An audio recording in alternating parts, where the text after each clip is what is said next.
देशाची सगळी व्यवस्था बघून बाबासाहेबांनी हे संविधान जेव्हा बनवलं, तुम्ही नीट लक्षात घ्या, यातले काही मुद्दे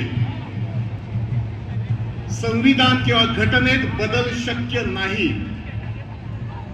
आज हे अपप्रचार करताय.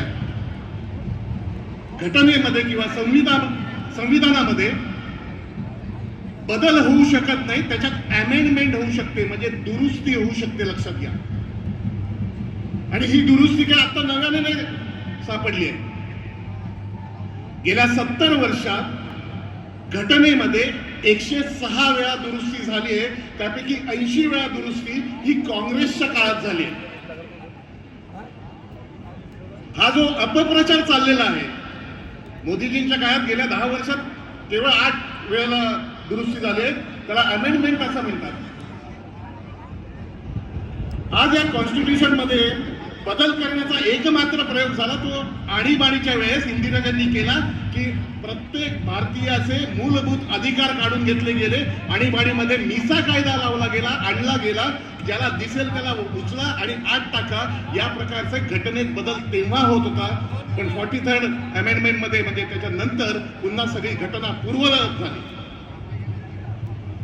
या घटनेच्या संदर्भात एक अगदी लक्षात ठेवा, 1973 साली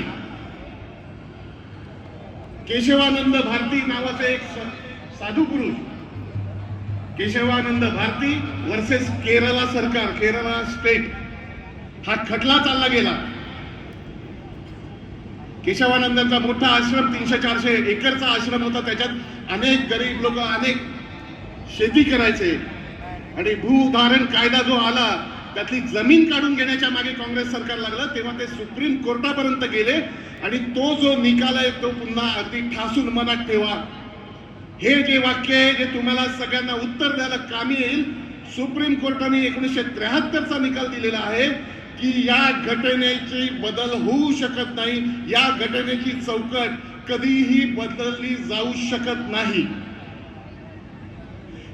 त्यामुळे जिथे जिथे हा अपप्रचार होतोय की आम्ही संविधान बदलणार, आम्ही संविधान बदलणार, ज्या नरेंद्र मोदीजींनी मुंबईमध्ये हिंदू मिल मध्ये जगातलं भव्य स्मारक डॉक्टर बाबासाहेब आंबेडकरांचं बांधायला घेतलं, तुम्ही म्हणता आम्ही संविधान बदलणार. ज्या हिंदू मिल मध्ये, ज्या स्मारकामध्ये सन्माननीय राजसाहेब ठाकरेंनी एक कल्पना सांगितली की ज्यांनी शिका आणि संघटित व्हा असा नारा दिला, ती जगातली सगळ्यात मोठी लायब्ररी, वाचनालय तिकडे करायला हवं, आम्ही संविधान बदलणार. लंडन मध्ये बाबासाहेब ज्या वास्तव्याला, ज्या वास्तूत होते, सन्माननीय देवेंद्र फडणवीस काम करतात त्या वास्तूचं संग्रहालय करण्यासाठी संविधान आम्ही बदलणार. या गोष्टीला ठोकपणे उत्तर द्यायला शिकलं पाहिजे. हे लोक खोटं बोलून फसवण्याचा प्रयत्न करतात, दिशाभूल करण्याचा प्रयत्न करतात. गेल्या 10 वर्षात 7-8 वेळा जेव्हा ही घटना दुरुस्ती किंवा अमेंडमेंट झाली, कशा करता झाली?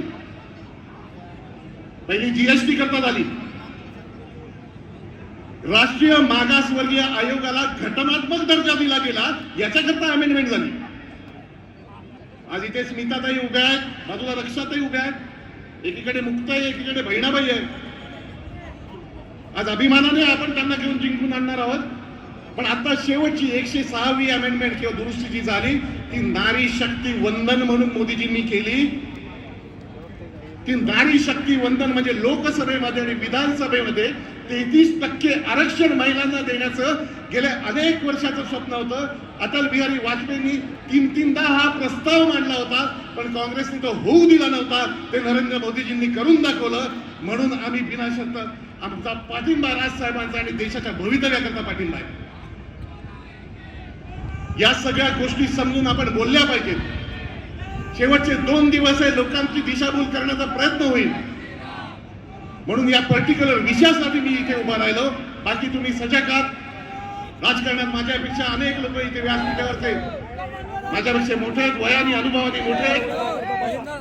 तुमच्यापैकी कित्येक जण गेले अनेक वर्ष या हिंदुत्वाचं, या भगव्याचं काम करत आहात. आपापल्या पक्षाने महायुतीमध्ये